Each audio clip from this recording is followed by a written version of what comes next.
तीसरे नंबर का minus point है उपदेश का श्रवण पर रुचिक है। पर रुचिक, हम जब उपदेश सुनते हैं ना, कोई भाई आकर बोले, यहाँ की बात नहीं है, पुरानी बात है, कोई भाई आकर बोले, उस टाइम मेरा प्रवचन क्रोध के ऊपर था, क्षमा के ऊपर, क्षमा रखनी चाहिए, क्रोध बिल्कुल नहीं करना चाहिए, क्रोध ऐसा है वैसा है, क्रोध बहुत खतरनाक है, क्रोध के ऊपर क्रोधी कितना भयानक होता है, क्रोधी कितना अप्रिय होता है, ये सारी बातें प्रवचन में बताई।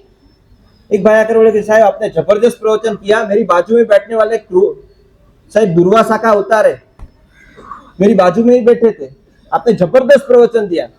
सच बोलो, ये प्रवचन उसके लिए था कि खुद के लिए था? ये प्रवचन किसके लिए था?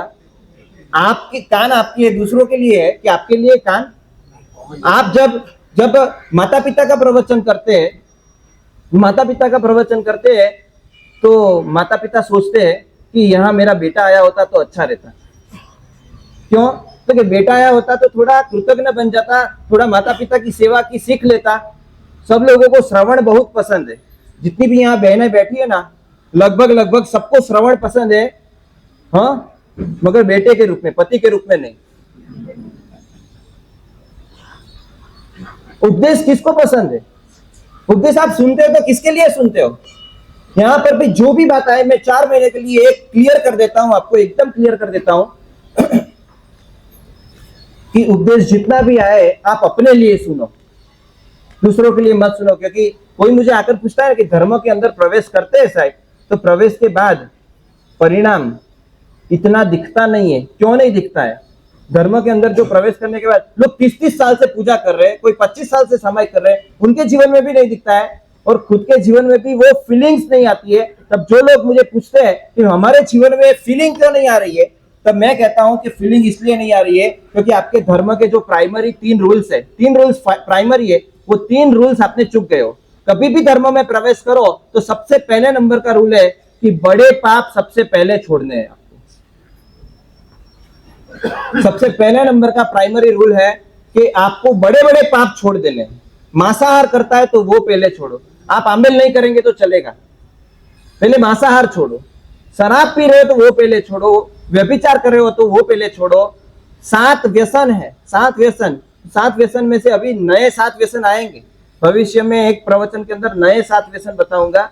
मगर बड़े बड़े पाप जो है, जो आपको जेल में डालने के लिए समर्थ है, मतलब कि गवर्नमेंट के खिलाफ ऐसा कोई है कि जो जेल में डाल सकता है, ऐसे पाप आपको पहले छोड़ने हैं। बड़े पाप आपको पहले छोड़ने हैं, लोक विरुद्ध हो, धर्म विरुद्ध हो। दूसरे नंबर में छोटे छोटे धर्म शुरू करो। छोटे छोटे धर्म यानी, छोटा धर्म यानी क्या है?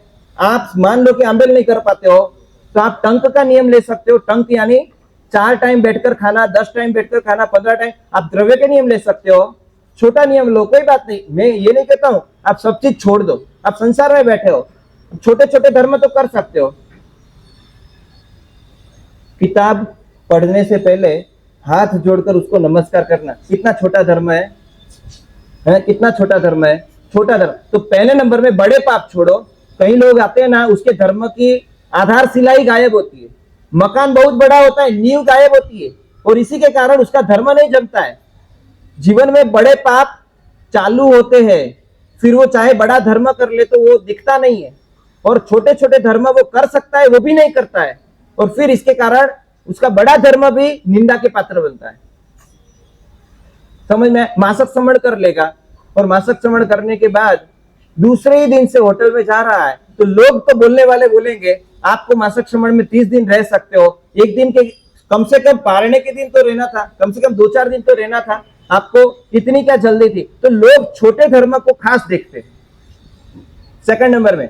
और तीसरे नंबर के अंदर, तीसरे नंबर में धर्म का प्राइमरी रूल तीसरे नंबर का है, और वो बहुत महत्वपूर्ण है। जो भी धर्म की बातें आप सुनते हो, जो भी धर्म की बातें आप सीखते हो, वो अपने ऊपर लागू कीजिए, दूसरे ऊपर। Other is hello. नीचे एक फिलोसोफर हो गया, फिलोसोफर का एक सेंटेंस, गोल्डन सेंटेंस है नीचे का, वो कह रहा है द अदर इज हेल। आपके लिए दूसरा नरक है। दूसरे को प्रेरित करना, जब तक आपका अधिकार है तो करो। मेरा अधिकार है मेरे शिष्य के ऊपर, तो मैं उसे कह सकता हूं, मगर जहां अधिकार नहीं है वहां दूसरा आपके लिए नरक है, उसके बारे में कुछ मत सोचो। और हमेशा मैंने कहा ना, तो पहली शिविर में कहा ना, वो 10 परिवार का टेंशन लेकर बैठी है। पुरुष को भी मैं बोल देता हूँ, सिर्फ महिला नहीं, आप लोग इतनी दुनिया का कितना टेंशन, ईरान और इजराइल का युद्ध हो गया, आप क्यों टेंशन में आ रहे हो? हाँ, हम मार्केट की चिंता है, बराबर है। हमें ईरान के अंदर कितने भी मुसलमान मर जाए हमें चिंता नहीं है, हमें हमारा मार्केट ना गिरे उसकी चिंता है। वो बात बराबर है। आखिर तो हम अपने अपना ही स्वार्थ देखते हैं। तीसरे नंबर के अंदर उपदेश का श्रवण पर रुचिक है।